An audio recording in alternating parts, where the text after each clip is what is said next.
اب انتظار کر، اب تو آنکھوں میں اتر آئی ہیں دل کی وحشتیں، آئینہ دیکھوں تو اپنے آپ سے ڈر جاؤں میں، انسانی شکار کرنے والی جنگلی بلا کی خوفناک کہانی۔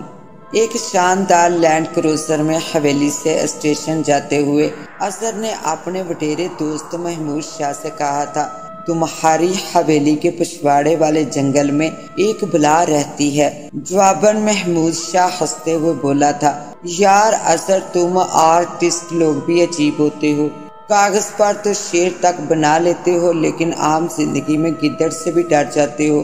اس جنگل میں کوئی بلا وغیرہ نہیں ہے۔ اظہر اب کچھ نہیں بولا تھا، بس وڈیرے محمود شاہ کی باتیں سنتا رہا تھا۔ اور پھر اسٹیشن پہنچتے ہی ٹرین آ گئی۔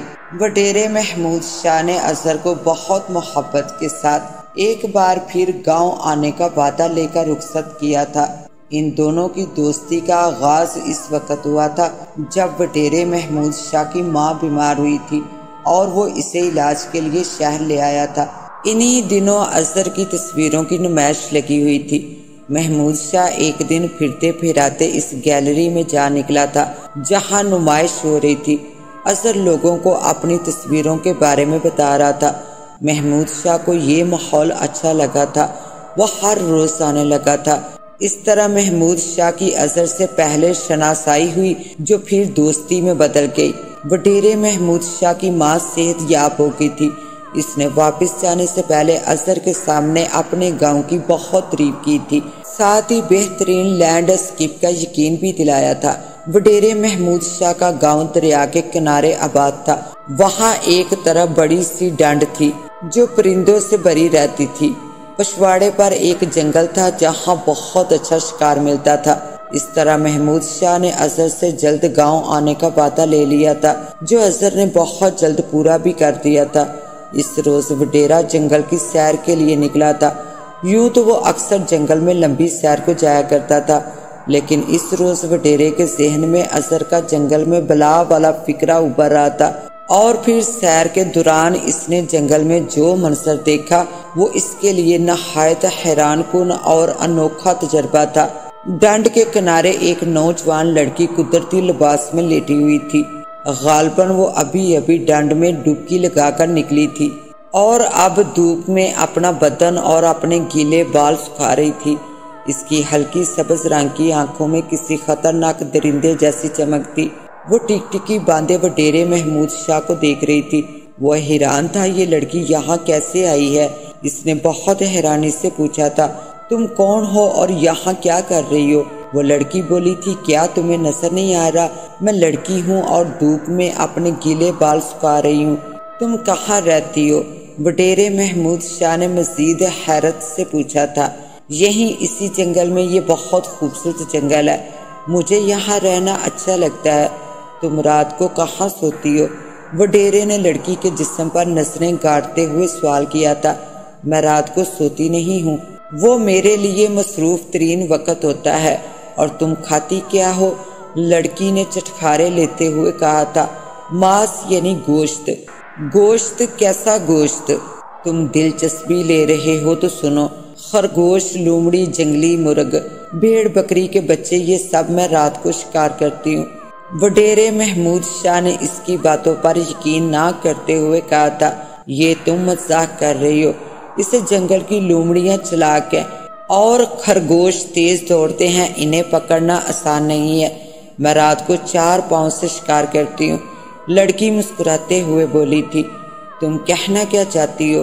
تم کسی کتے کی مدد سے شکار کرتی ہو؟ وڈیرے کی اس بات پہ وہ لڑکی بے ساختہ ہنسی تھی، لیکن وہ ہنسی وڈیرے کو ہنسی سے زیادہ گراہٹ لگی تھی۔ پھر اس لڑکی نے کہا تھا، میں نہیں سمجھتی کوئی کتا میرے نزدیک آنے کی کوشش کرے گا، خاص طور پر رات کے وقت، لیکن میں تو تمہارے نزدیک آ سکتا ہوں۔ وڈیرے نے ایک معنی خیز مسکراہٹ کے ساتھ کہا تھا۔ یہ سنتے ہی اس عورت نے پہلو بدل لیا تھا اور ایک چھلاوے کی طرح دریا میں چھلانگ لگا دی تھی اور یوں غائب ہو گئی تھی جیسے اس کا وجود ہی نہ ہو۔ وڈیرے نے اسے ڈنڈ کے چکر لگا کر پانی میں دیکھنے کی کوشش کی تھی کہ اچانک وہ پانی سے ڈنڈ کے کنارے اس جگہ ابھری تھی جہاں وڈیرا کھڑا تھا۔ اس کی غصے اور نفرت سے بھری گویا خون چھلکاتی آنکھیں وڈیرے سے ایک ہاتھ کے فاصلے پر تھی۔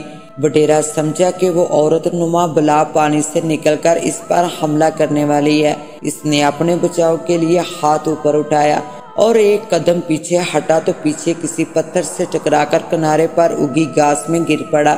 اس کے یوں گرنے پہ وہ عورت ہنسی تھی، لیکن وہ ہنسی کسی درندے کی گراہٹ جیسی تھی۔ پھر وہ ایک چھلاوے کی طرح ڈنڈ سے باہر آئی تھی۔ وڈیرے کی گویا سانس رک گئی تھی۔ اسے اپنی موت کا 100% یقین ہو چکا تھا، لیکن وہ عورت نما بلا اسے کوئی نقصان پہنچائے بغیر جنگل کی طرف دوڑی تھی اور نظروں سے اوجھل ہو گئی۔ وڈیرے نے جہاں اپنی زندگی بچ جانے پر خدا کا شکر ادا کیا تھا، وہاں اسے اپنے دوست اظہر کی اس بات پر بھی یقین آ گیا تھا کہ تمہاری حویلی کے پیچھے والے جنگل میں ایک عافریت کا بسیرا ہے، لیکن اتنی خوبصورت لڑکی عافریت ہو سکتی ہے، اس کا دل تو نہیں مان رہا تھا۔ مگر اس عورت نما بلا نے کہا تھا کہ وہ رات کو 4 ٹانگوں سے شکار کرتی ہے۔ وڈیرے کے ذہن میں گزشتہ 4-6 مہینوں کے دوران گاؤں میں رونما ہونے والے حادثات اور واقعات گھومنے لگے تھے۔ لوگوں کے جانور اور پرندے غائب ہونا، اور پھر اسے فوراً یاد آیا تھا کہ 2 مہینے پہلے گاؤں کا ایک بچہ اس جنگل میں حادثاتی موت کا شکار ہوا تھا، لیکن اب اسے یقین ہو گیا تھا کہ وہ بچہ اسی عورت نما بلا کی بھینٹ چڑھا تھا۔ لوگوں کا کہنا تھا وہ بچہ ڈنڈ میں ڈوب گیا، لیکن اس کی ماں اپنے اس بیان پر اب تک قائم تھی کہ اس نے اپنے گمشدہ بچے کی چیخ کی آواز اس ڈنڈ کی طرف سے نہیں، جنگل کی طرف سے سنی تھی۔ اب وڈیرے محمود شاہ نے فوری طور پر شہر جا کے اپنے اس دوست اظہر سے ملنے کا فیصلہ کیا، اور پھر جب شہر جا کر وڈیرے نے اظہر کو اپنے حوالے سے اس عورت نما بلا کی کہانی سنانے کے بعد اس کے حوالے سے کہانی سننی چاہی تھی، تو اظہر نے بتایا تھا، اس روز میں تمہارے گاؤں والے جنگل میں اسکیچنگ کے بعد حویلی کی طرف واپس آتے ہوئے ڈنڈ کے پاس سے گزر رہا تھا۔ اس وقت سورج غروب ہو رہا تھا کہ اچانک ڈنڈ کے کنارے ایک برہنہ عورت اسکائی لائن پر نظر آئی تھی۔ وہ ڈوبتے سورج کی سنہری کرنوں کے بیک گراؤنڈ میں وینس کا مجسمہ نظر آئی تھی۔ میں اسے اسکیچ کرنے کا سوچ رہا تھا کہ سورج کی آخری شعاؤں کے شام کا اندھیرا پھیلنے لگا تھا، اور پھر جیسے ہی سورج غروب ہوا تو میں نے دیکھا تھا کہ وہ عورت وہاں سے پلک جھپکتے میں غائب ہو گئی تھی۔ اور نہایت ہی حیران کن اور خوف زدہ کرنے والی بات یہ تھی کہ اس جگہ ایک بھیڑیا کھڑا تھا جو دانت نکالے ہلکے ہلکے گھرا رہا تھا۔ میں نے محسوس کیا تھا کہ وہ مجھ پر چھلانگ لگانے والا ہے۔ میں نے کلمہ اور درود شریف پڑھتے ہوئے حویلی کی طرف دوڑ لگائی تھی۔ اظہر کی زبانی یہ کہانی سن کر وڈیرے محمود شاہ کو ایک بار پھر اس عورت نما بلا کی کہی یہ بات یاد آئی تھی کہ میں 4 پاؤں پر شکار کرتی ہوں۔ یہ کہانی سننے کے بعد وڈیرا وہاں 1 منٹ بھی نہیں رکا تھا۔ اس کی پرزور خواہش تھی کہ وہ سورج غروب ہونے سے پہلے گاؤں پہنچ جائے، اور پھر جب وہ گاؤں پہنچا تھا تو آفتاب سورج غروب ہونے والا تھا۔ اس نے جاتے ہی گاؤں کے ایک نہایت ہی بوڑھے قاری اللہ وسایہ سے ملاقات کی تھی اور انہیں یہ تمام ماجرا سنایا تھا۔ قاری اللہ وسایہ نے یہ تمام ماجرا سننے کے بعد دوسرے روز شام کو اپنے پاس بلایا تھا۔ دوسرے دن جب وڈیرا محمود شاہ قاری اللہ وسایہ صاحب کے پاس گیا تھا تو انہوں نے اسے ایک نمک کی پڑیا دیتے ہوئے ہدایت کی تھی کہ تم ابھی مغرب ہونے سے پہلے جنگل میں جا کر اس ڈنڈ کے کنارے کھڑے ہو کر آنکھیں بند کر کے اس عورت کا تصور کرو، اور پھر جب وہ تمہیں تصور میں نظر آئے تو تم فوراً یہ نمک ڈنڈ میں ڈال دو، باقی اللہ خیر کرے گا۔ وڈیرے محمود شاہ نے اس روز قاری اللہ وسایہ کی بتائی ہوئی بات پر مکمل طور پر عمل کیا تھا، جس کے بعد پہلے اسے ڈنڈ کے پانی میں سے ایک عورت کی نہایت ہی خوفزدہ اور بھیانک چیخیں سنائی دی تھی، اور پھر سامنے جنگل سے ایک خون میں نہایا بھیڑیا برآمد ہوا تھا۔ اس بھیڑیے نے وڈیرے محمود شاہ پر چھلانگ لگانے کی کوشش کی تھی، لیکن وہ حملے سے پہلے گر کر مر گیا تھا، اور پھر مرنے کے چند منٹوں بعد ہی اس بھیڑیے کی لاش پہلے ایک نہایت بدبودار سیال میں تبدیل ہوئی تھی اور پھر اس میں آگ لگ گئی تھی۔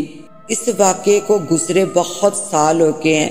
وڈیرا محمود شاہ بہت بوڑھا ہو چکا ہے، لیکن اس واقعے کو بھولا نہیں ہے، اور بھولے بھی کیسے بلا، جبکہ ہر رات وہ عورت نما بلا اس کے خواب میں آ کر یہ کہتی ہے کہ تو نے مجھے مارا، اب انتظار کر اس دن کا جب میں تجھے ایک نئے روپ اور رنگ کے ساتھ ماروں گی۔ اس کے ساتھ ہی اب مجھے دیں اجازت، ملتے ہیں انشاءاللہ ایک نیو کہانی کے ساتھ، تب تک کے لیے اللہ نگہبان۔